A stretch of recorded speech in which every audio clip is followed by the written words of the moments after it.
Batı Karadeniz'in kalbi Cumhuriyet kenti Karabük Valiliği görevinde bugün itibariyle Akdeniz'in ve Çukurova'nın incisi Adana iline vali olarak atanmanın onurunu ve sorumluluğunu derinden hissederek görevime bugün itibariyle başlamış bulunmaktayım.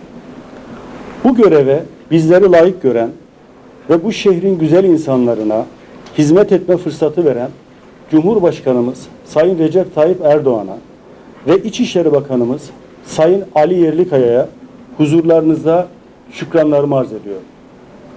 Öncelikle geçmişte bu kadim şehirde görev yapmış olmanın kazandırdığı tecrübe ve hafıza ile Adana'ya bir kez daha hizmet etme imkanına erişmenin benim için derin bir iftihar vesilesi olduğunu özellikle belirtmek isterim. Her görevin bir emanet, her makamın bir sorumluluk olarak gören bir anlayışla bugün burada değerli emaneti devralırken güzel Adana'mızın her köşesine hizmet götürme, her bir vatandaşımıza dokunarak devletimizin şefkat elini ulaştırmanın azim ve kararlılığıyla görevime başlamış bulunmaktayım. Torosların eteğinden Çukurova'nın bereketli ovalarına uzanan bu kadim şehir, köklü tarihi, güçlü kültürü, bereketli toprakları, sıcak ve cana yakın insanları ile büyük bir potansiyele sahiptir. Bizim görevimiz bu potansiyeli daha da güçlendirmek, adaleti rehber edinen, liyakatı ölçü alan, disiplini esas kılan ve gönül birliğiyle harmanlanmış bir anlayışla ilimizi her alanda daha ileriye taşımak olacaktır. Bu çerçevede kararlılıkla ifade etmek isterim ki en temel önceliğimiz her bir vatandaşımızın can ve mal güvenliğini teminat altına alarak Adana'mızda huzur ve güven iklimini kalıcı kılmaktır. Bu doğrultuda hukukun çizdiği sınırların dışına çıkan hiçbir yapı, kişi ya da oluşuma karşı en küçük bir müsamahaya dahi yer verilmeyecek, kamu düzeni ve güvenliği kararlılıkla korunacaktır.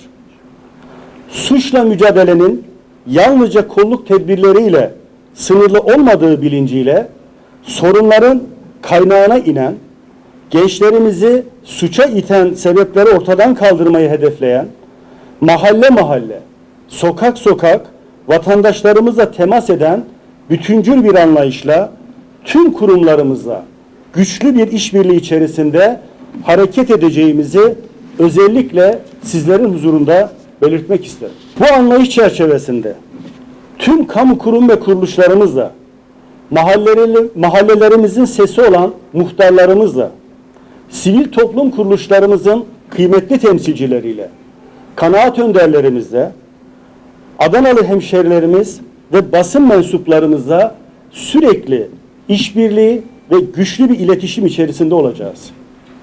Zira bu şehir huzur, güven ve mutluluğu yüreği Adana için atan kıymetli hemşerilerimizle omuz omuza vererek tesis edeceğimize olan inancım tamdır.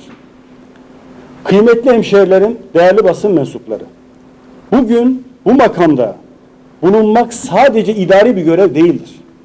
Bu görev devletimizin ve milletimizin bize tevdi ettiği güvene layık olmayı, vatandaşlarımızın huzurunu, can ve mal emniyetini titizlikle gözetmeyi ve daha yaşanabilir bir Adana için hep birlikte omuz omuza çalışmayı ifade etmektedir. Bu sebeple çalışma anlayışımızı vatandaşımıza yakın olmayı, sorunları yerinde tespit etmeyi, çözümü tüm Adanalı hemşerilerimizle birlikte üretmeyi ve bu şehrin her bir ferdini kucaklamayı esas alacak şekilde belirledik.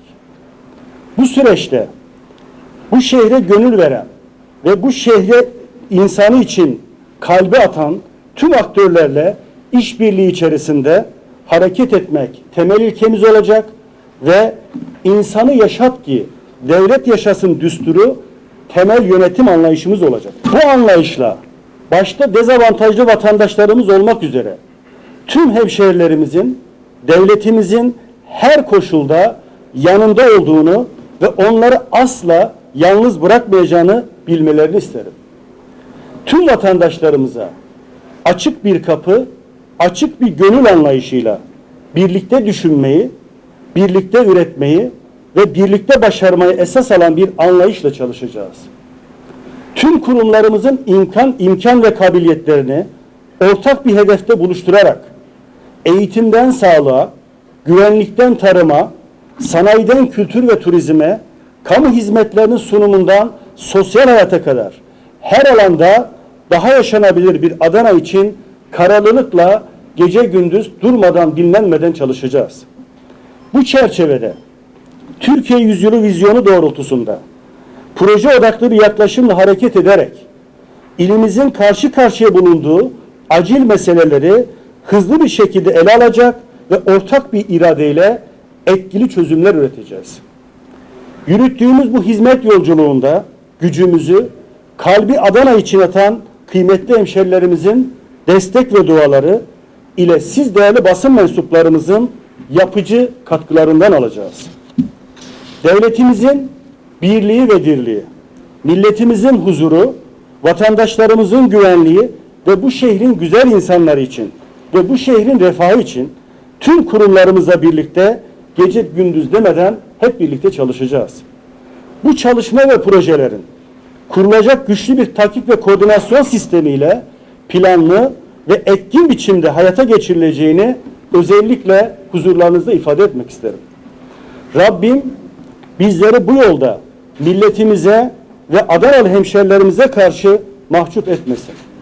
Bu duygu ve düşüncelerle bizden önce bu aziz ve kadim şehirde görev yaparak Adana'mızın huzuru, güvenliği ve kalkınması için emek veren tüm valilerimize, milletvekillerimize, sivil toplum kuruluşlarımıza, meslek odalarımıza, üniversitelerimize, yerel yönetimlerimize, kamu kurum ve kuruluşlarımıza ve kıymetli Adanalı hemşerilerimize huzurlarınıza teşekkür ediyorum.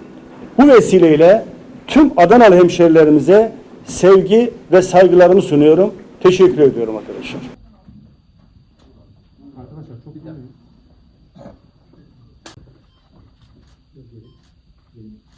Bu güzel şehre ve bu şehrin güzel insanlarına hizmet etme ve çalışma fırsatı veren başta Sayın Cumhurbaşkanı Recep Tayyip Erdoğan ve İçişleri Bakanımız Ali Yerlikaya sizin huzurlarınızda şükranlarımı sunuyorum.